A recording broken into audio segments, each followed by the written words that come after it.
There was a moment, silent and small, when the world cracked. Dmitri stood by the window of his apartment, the evening light slicing through the blinds in neat lines, striping the polished hardwood floor. In his hand, her phone.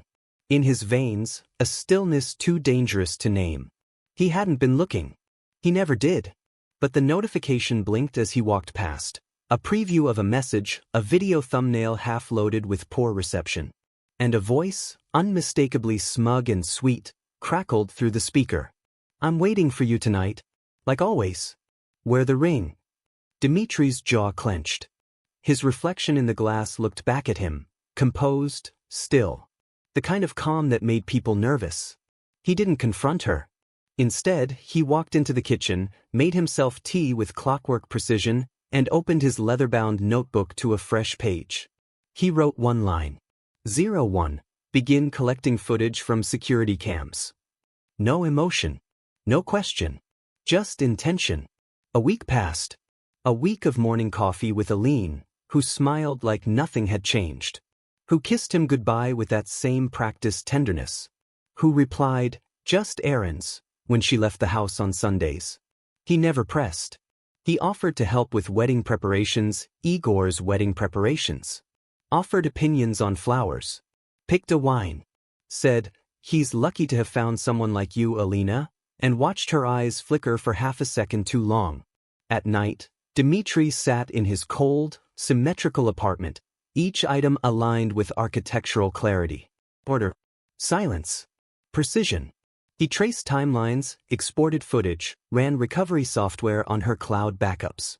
He didn't just want evidence. He wanted the kind of truth that doesn't die in court. His face stayed passive as the clips came in. Lobby cams, hallway angles, glimpses of Aline at Igor's door. The ring. His ring, glinting like a smirk on her finger. A timestamp at 2:14 a.m. He organized them meticulously, naming files like he was curating an art exhibition. Thursday.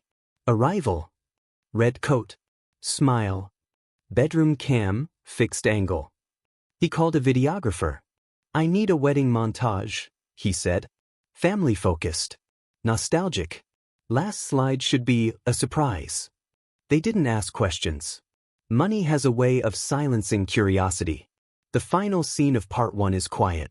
Dmitri stands alone in the childhood home they both grew up in. He stares at a framed family photo on the wall. Aline, Igor, himself, smiling under a summer sun that no longer exists. Carefully he lifts the glass.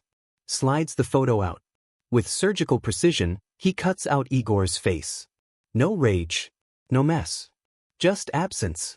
He places the photo back in its frame and hangs it on the wall. And then, beneath it, tapes a single note. "Remember this moment. Before it changed everything."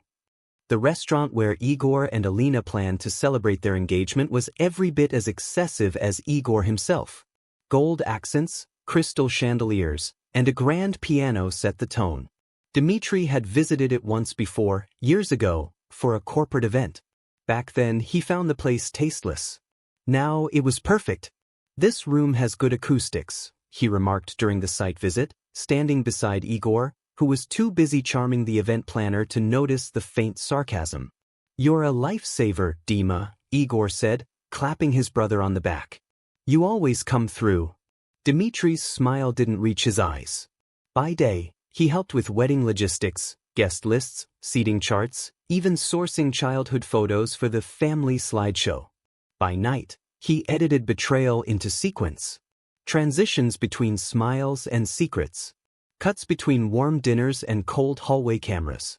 He adjusted lighting on the final scene, the one with Aline straddling Igor in the guest room of his own flat. His fingers hovered for a second over the brightness slider. He increased it by 5%. No shadows. Let the truth burn in the retina. Aline didn't suspect. She was too busy pretending to love two people in two different ways. With Dmitri, she was the composed wife. With Igor, she played muse, spontaneous, radiant, unburdened by the monotony of marriage. And Igor thought he'd won. Thought he'd finally stolen the one thing Dmitri valued. In truth, he had no idea that Dmitri had already let Aline go. The theft wasn't the pain, It was the insult of thinking he'd gotten away with it. But that's what made it beautiful. Because when someone thinks they're safe, they don't shield themselves. One evening, a week before the wedding, Igor poured them both a drink. "You know, Dima," he said, raising a glass of Armagnac, "I never thought I'd settle down, but Alina, she just gets me." Dmitri nodded, swirling the amber liquid. "She's radiant," Igor continued, clearly intoxicated by more than just alcohol. "With you she always looked so boxed in, like she was aging. But with me, she's alive. Free." Dmitri sipped, then set the glass down with deliberate care. "Strange," he said. "She used to say I was her calm. Her compass." "Well," Igor grinned, "maybe now she's found her fire." Dmitri's eyes lingered on the rim of his glass. "Maybe." The next day, he visited their childhood home. Their mother had passed 3 years prior. The house stood frozen in memory. Dust clung to surfaces like secrets. He entered the attic and opened an old trunk.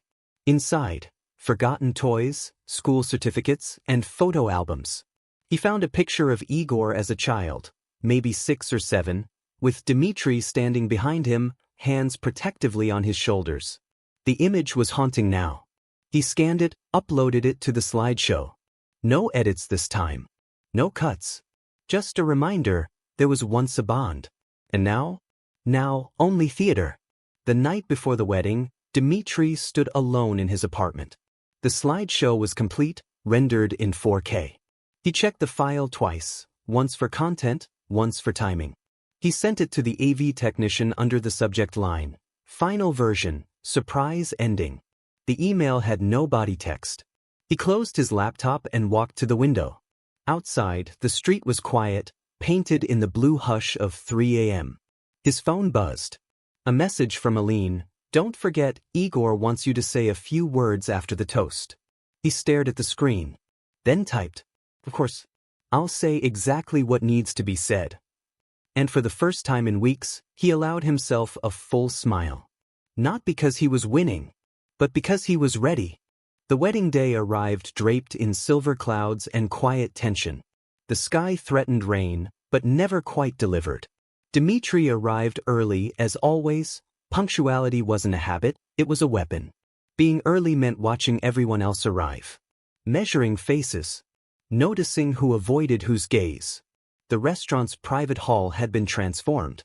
Rose gold decor, glass orbs suspended from the ceiling, a string quartet playing soft renditions of pop songs no one really cared about.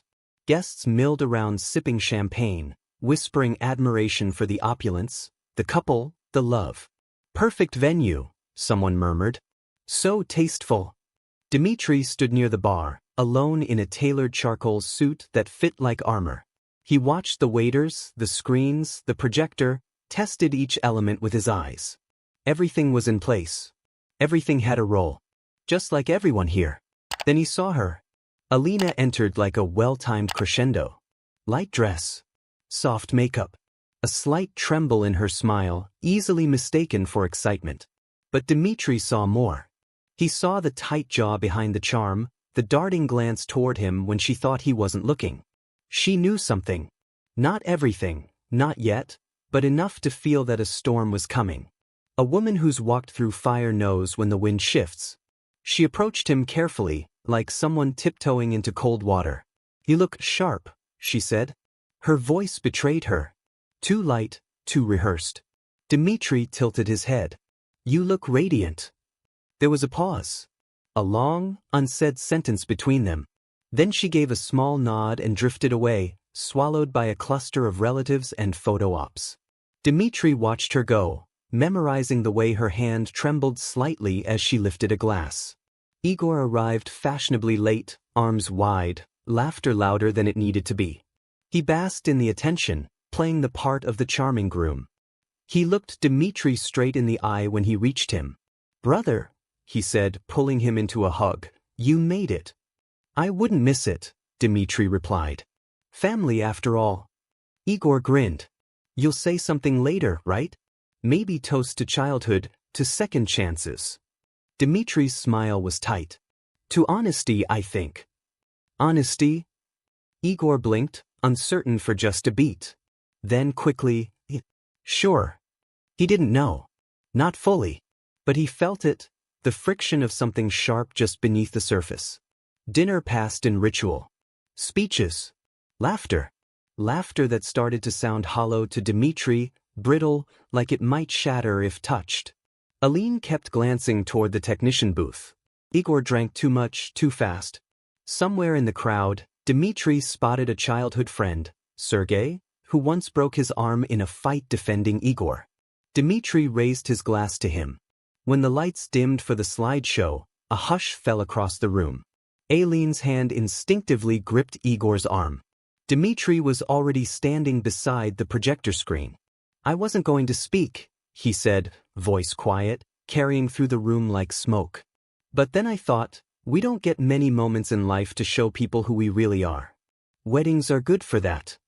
The first images flickered to life, childhood photos. Two brothers building snowmen. Their mother's garden. Laughter frozen in time. The guests cooed and chuckled. Aline smiled, not at Dmitri, but at her own image on the screen. Happy, naive, younger. Then the tone shifted. The music slowed. The transitions grew more deliberate. Aline at Dmitri's apartment. A hallway camera. Her in his bathrobe. Igor's apartment, or rather, Dmitri's. The guest room. The angle unmistakable. Aline, in lingerie, wearing Dmitri's ring. Igor behind her. Laughing. The room went silent. The screen now showed a final still, Alina looking at her reflection in a mirror, unaware of the camera behind her. The ring on her finger. The timestamp in the corner. Then the screen went black. The beat. Then Dmitri spoke. Trust is a delicate thing. When it breaks, it doesn't make a sound until it shatters completely. Nobody moved. A fork dropped somewhere in the background. Igor's face had gone pale. Aline's hand trembled again, violently this time. Igor, Dmitri said, stepping toward him, calm as ever, you once said I was too quiet, that I never fought for anything. He leaned in slightly. I just believe some things are best said when everyone's listening. Then he turned. No fury. No accusations. He walked out. Past tables frozen mid-bite. Past family friends whose smiles had evaporated. Past a father who couldn't look him in the eye. Outside, the rain had finally started. As the doors closed behind him, he exhaled. Not relief. Not vengeance. Clarity. He stepped into the waiting taxi, ordered an hour ago, and gave the driver an address. The airport. The silence that followed Dmitri's exit wasn't silence at all. It was raw. Choked. A vacuum of stunned gasps, slow-motion reactions, and the static hum of lives short-circuiting. Glasses sat untouched. Cutlery lay abandoned mid-meal. The slideshow screen, now dark, still echoed with the ghosts of its last images. Aline stood frozen, eyes wide, lips parted like she might say something, anything, to undo the moment. She said nothing. Not when Igor turned to her, wild-eyed mouthing, "What the hell was that?" Not when her father-in-law stared at her like she had committed a public execution. Not when the whispers began. The room fractured. Some guests left immediately, silently, with tight mouths and stiff backs. Others stayed, their hunger for scandal outweighing their discomfort. Igor sat down heavily, sweat beading at his hairline, confusion cracking through his confident facade. He hacked something, right? That's not real. Aline didn't answer. She couldn't. Because it was real. All of it. She had underestimated Dmitri. Misread his quiet as fragility. Mistook his restraint for ignorance. She thought he would walk away, swallow it, maybe get drunk alone one night and cry into his whiskey. Instead, he turned the spotlight on her and her lover, her husband's brother, and pressed play. Aline blinked at the wine in her glass. It trembled in her hand. Then she excused herself and walked toward the restroom. Except she didn't go in. She locked herself in a stall and sat on the closed toilet seat, gripping her phone like a lifeline, and stared at her own reflection in the screen. The wedding ring, not Dmitri's, was gone. But she swore she could still feel its weight. Her heart hammered like it wanted out of her chest. She wasn't crying. She couldn't even find the tears. Igor paced the hallway behind the kitchen, a place meant for waitstaff and hidden phone calls. His palms were clammy. His jacket itched at the back of his neck. He pulled out his phone. No messages. No missed calls. He tried Dmitri. Voicemail. He swore and hung up. His mind reeled with fragmented memories, every time he'd smirked behind Dmitri's back, every time he'd said, "He doesn't deserve her," like it was a joke. Every stolen night now replayed with a filter of guilt.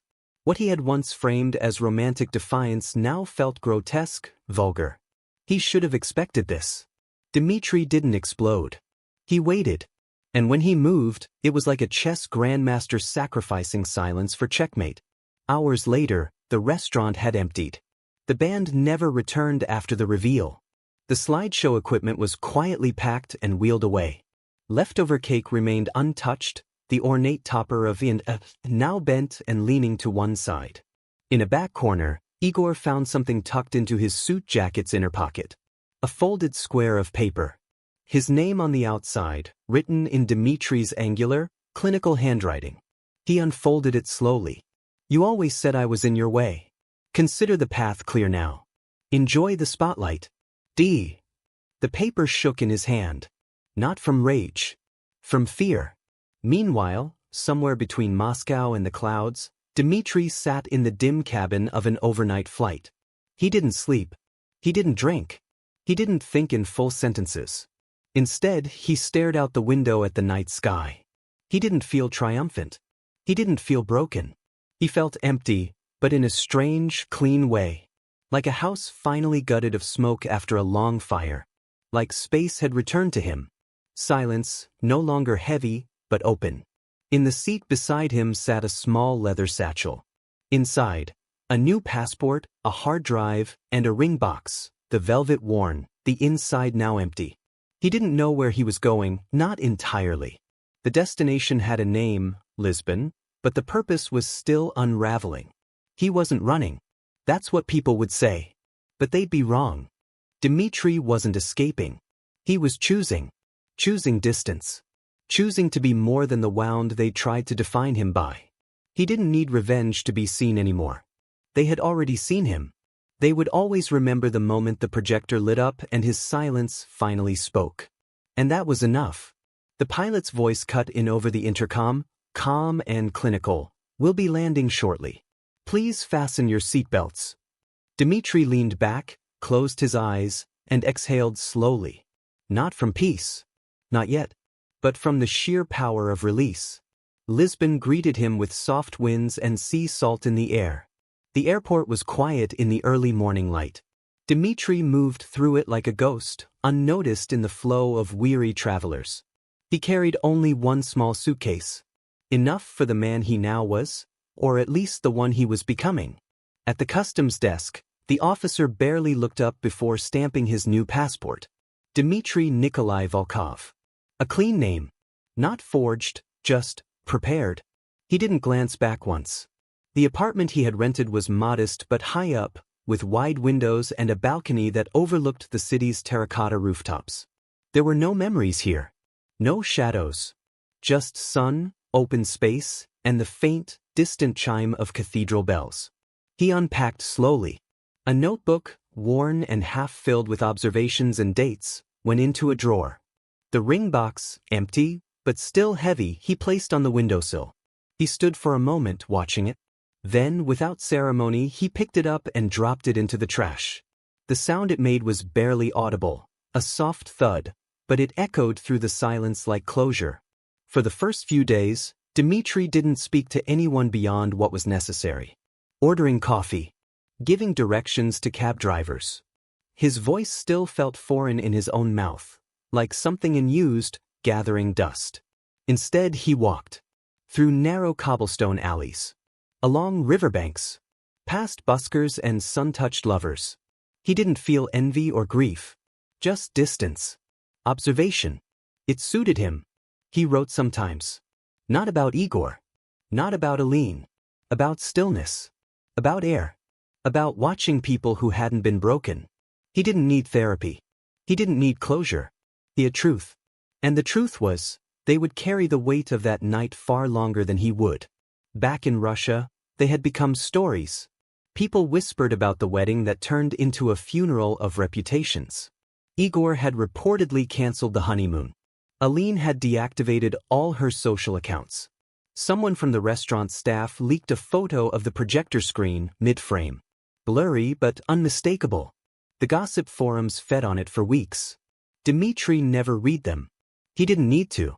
One evening he sat at a quiet rooftop bar, sipping dark wine and reading the local paper.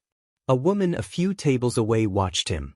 Not with desire, but with curiosity. He was alone, calm, clearly not a tourist. Eventually she approached. Asked if she could sit. He nodded. They talked about nothing at first. The wine. The weather. How the city never really slept. She told him her name. Lucia. He offered his, Dmitri. His real name. No lies. Not anymore. Later that night, standing on his balcony, he watched the moon rise slowly above the rooftops. He didn't feel victorious. He felt ready. He'd always believed that revenge wasn't about hurting others. It was about reclaiming yourself. And now, as the past receded like the tide, something new was unfolding. He didn't need to prove anything anymore. Not to Igor. Not to Aline. Not even to himself. He turned off the lights, left the balcony doors open, and let the wind move through the apartment. Then he picked up his pen. The first words he wrote in a clean notebook. This isn't the end. This is page 1.